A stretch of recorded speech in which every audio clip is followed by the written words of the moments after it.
Hi Cancer, welcome and this is your reading. Be open-minded po, hindi po halos lahat maka-resonate, kaya piliin nyo na lamang. And thank you nga po pala sa mga nag-subscribe, lalo na po sa mga bumabalik. Marami pong salamat. Give me the message for Cancer. Ano yung mensahe sa'yo?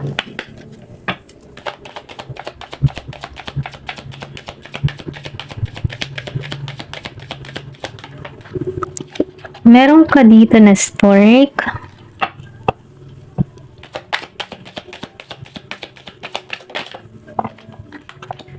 Meron ditong 3. Meron ditong 17. 5.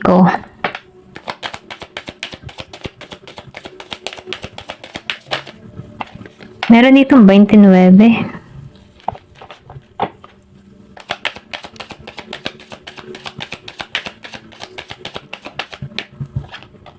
Meron ditong 23.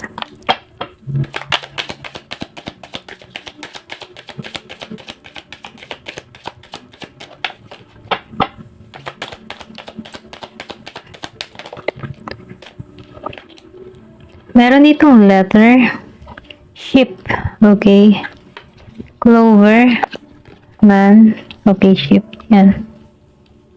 So, nakikitaan ko dito, no, meron ditong biglaang pagbabagong magaganap sa buhay mo.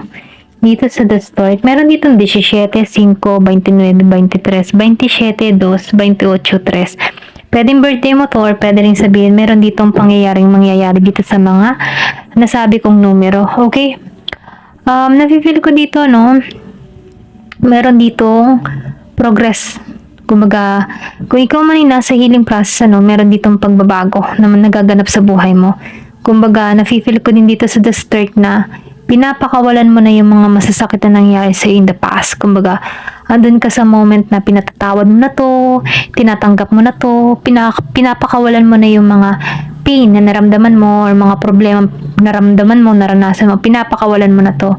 Kumbaga, no, andun ka sa moment na mas nagiging kang mabuti dito sa The Stork. Kumbaga, ini-embrace mo yung kabutihan, okay? Ito lang yung nafe-feel ko.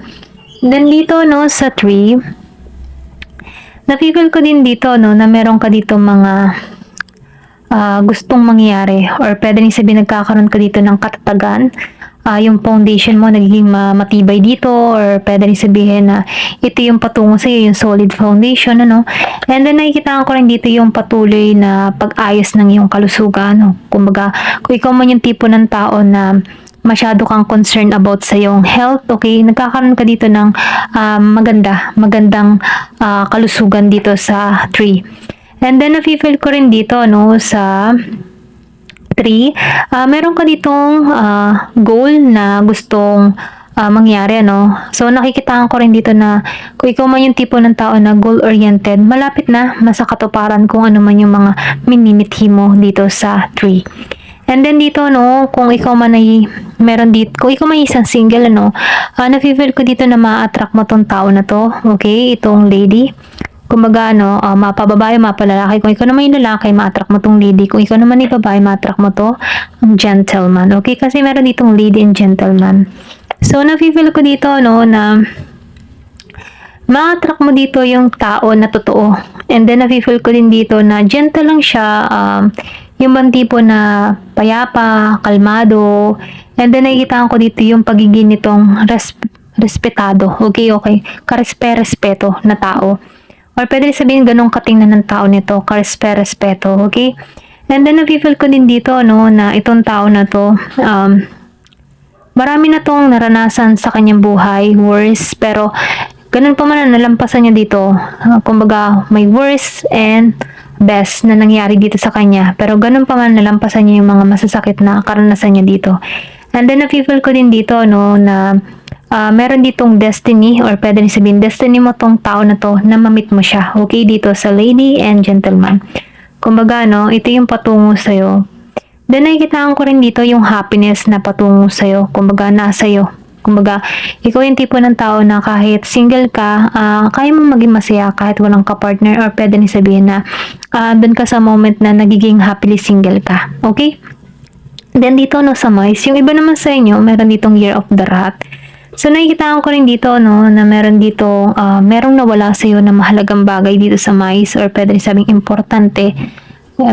Sabihin yung pera or mga documents or meron ditong nag-steal ng precious na bagay sa'yo, okay? Na kung saan ano, nakikitaan ko rin dito na umaasa ka na may balik ito, okay? Pero ganun pa man ano, dahil nangawala ito, nafe-feel ko dito na may babalik mong muli yung kalakasan mo or may babalik mo man ito, okay? Kumbaga ano, nawala man ito pero merong kapalit na iba na patungo sa'yo. Kumbaga, nafe-feel ko dito, meron ka man dito mga naranasan na panluloko ng mga tao or panluloko ng katrabaho, kaibigan, ano. Nafe-feel ko dito na pinakawalan mo to kasi mas nagtuon ka dito sa kabutihan mo eh. Kumbaga, hindi ka naghinanakit dito, tinanggap mo to, then alam mo kasi dito na meron ding karma para sa mga tao na ito. Ito lang nafe-feel ko.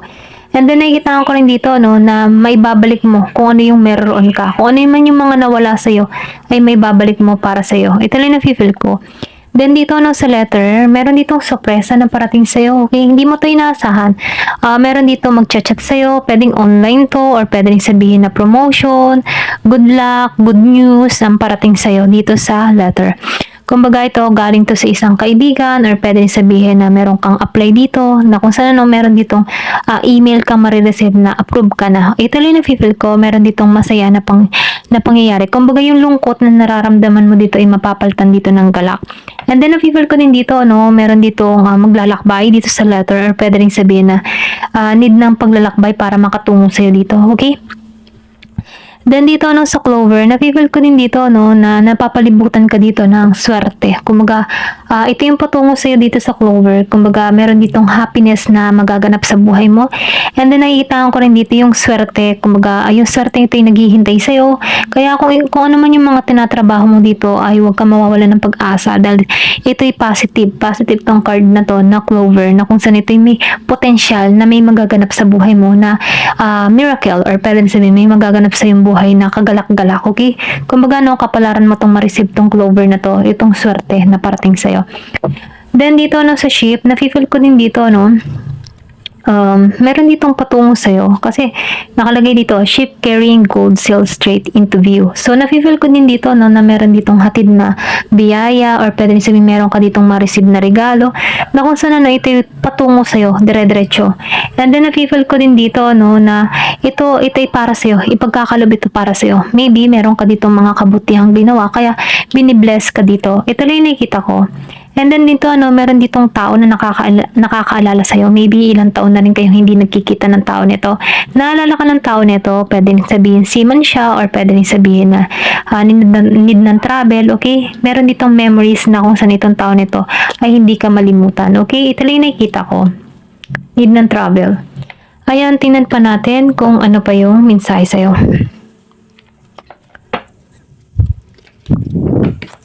Ito na lang card na to.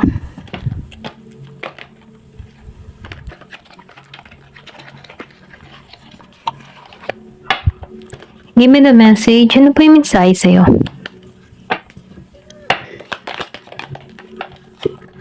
So, boat. Dalawang beses na lumabas ang boat. So, na-feel ko dito, no? Money is on the way. So, na-feel ko dito yung may yung iba sa inyo magmamana. Meron ditong pamamanahan. And then, meron din ditong mananalo. Pwedeng manalo ka sa sweepstakes, sa lotto. Okay? Kumbaga, no? May blessing. Uulanin ka dito ng biyaya. Dalawang beses, no? Carrying gold. So, meron ditong may daladalang blessing. Tapos dito, money. Ito yung nag-iintay sa'yo. Okay? Give me more information. So, may dog. So, meron ko dito matapat na kaibigan or pwede rin sabihin year of the dog. Meron ditong year of the dog. Ito na yung nakita ko. Protektado ka kaya huwag ka mag-alala ha. Kumbaga, no, kahit nasa binit ng alangan ka, meron kang kaibigan dito na ipagtatanggol at ipagtatanggol ka. Give me more information. Ano pa yung mensahe sa'yo? Pwede rin sabihin na may alaga kang hayop na aso. Ayan.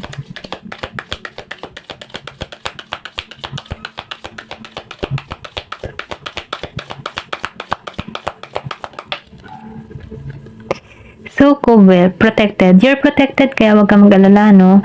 Kahit may mga bumabati ko sa'yo, or pwede rin sabihin kahit merong mga nagpapadala sa'yo ng mga negative energy, or nagbibigay sa'yo ng negative na intention, ano, wag kang mag-alala, harang ka. Harang ka dito, okay? You're protected. Kaya, wag kang mag-alala. Yan. Meron ditong AXO, forces working against you. So, meron nga ditong gumagawa ng hindi maganda sa'yo.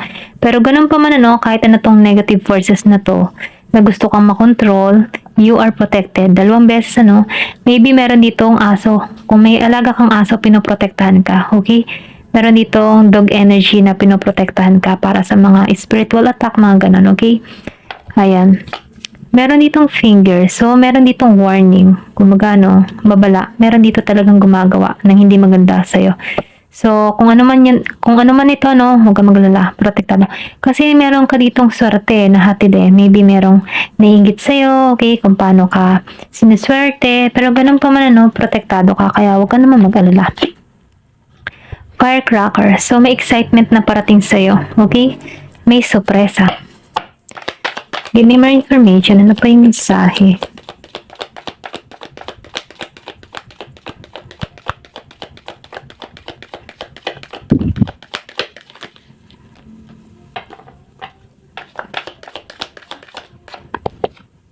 And so, meron dito in need of help. So, meron ka dito mga, alam mo yung bang tipo na kahit kinakapos ka, meron ditong kusang loob na tulong sa'yo, or pwede rin sabihin, madali kang makahanap ng tulong sa ibang tao, and then nafe-feel ko dito na ginagabayan ka, okay? Ito lang nakikita ko, meron ditong tulong, or kung ikaw man ay nangangailangan ng tulong dito, meron ditong taong tutulong sa'yo, okay? Give me more information. Ano pa yung mensahe?